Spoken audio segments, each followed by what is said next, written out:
How Moo Uses Font to Keep Readers Engaged by Devin Welch. So essentially, in this book, a girl and her family move to Maine so the parents can pursue new career opportunities. Meanwhile, the kids meet Mrs. Falala, the old lady next door who owns a farm.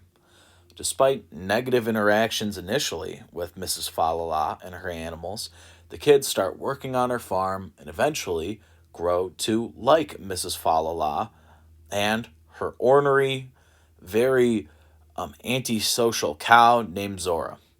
And eventually, after getting on the good side of Mrs. Falala, the girl inherits the farm at which Mrs. Falala lives after her passing.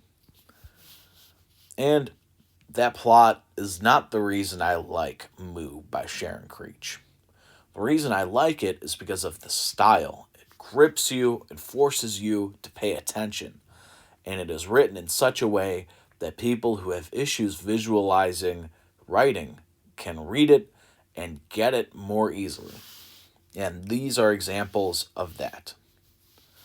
My first example is The Drive to Maine, which on pages 7 and 21 says, honking, honking, squeezing. With that white chalk newlyweds write, just married, we wrote, moving to Maine.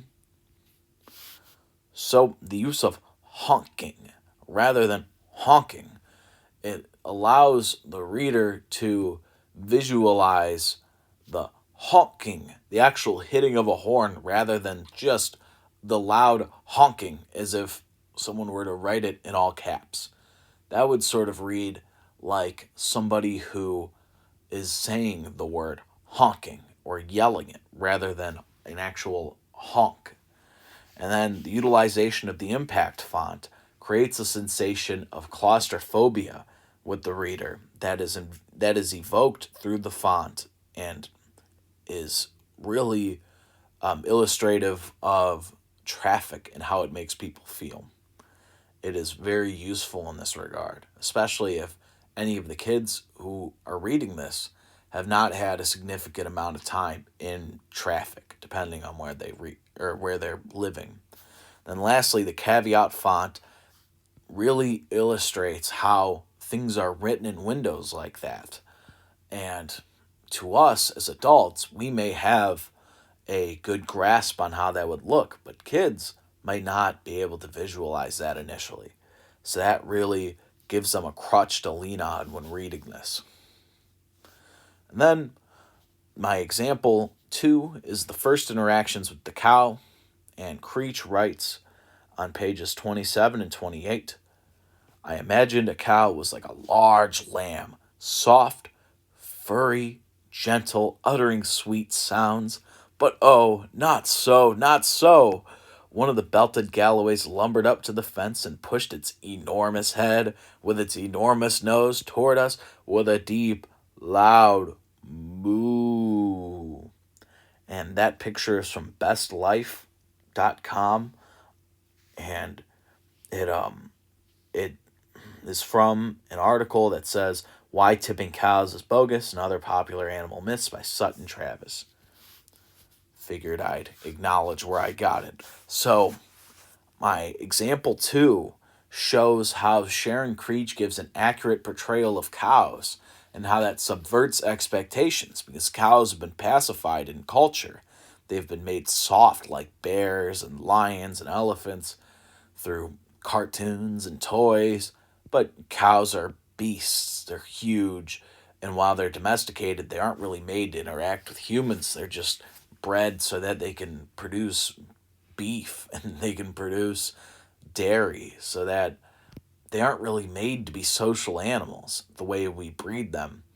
And this really illustrates that they are still animals, and it really subverts expectations of a group of people who might not have interacted with cows in real life before.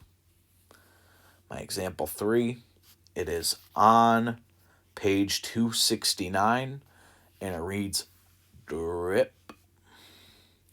While this is the most stripped back example, I believe it's the best in terms of forcing the reader to visualize it. If it were just vertical, it might interrupt reading because, you read left to right. But she allows you to read it left to right initially and then view it vertically so that it forces you to think of it as falling vertically. And that elongated drip is like a drop forming from water. And it really makes the reader visualize it in their head.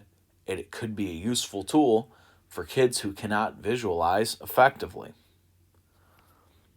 Lastly, I am a very cookie cutter writer, very MLA format, Times New Roman, left align, 12-point font kind of writer.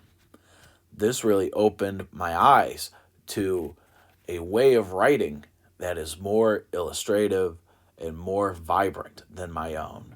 And while I won't necessarily use it all the time, or really hardly ever, I'm glad I was exposed to it and I'm glad it exists. I feel like for people who want to teach adolescent literature, this is a good tool and it could be useful for a lot of people. Thank you.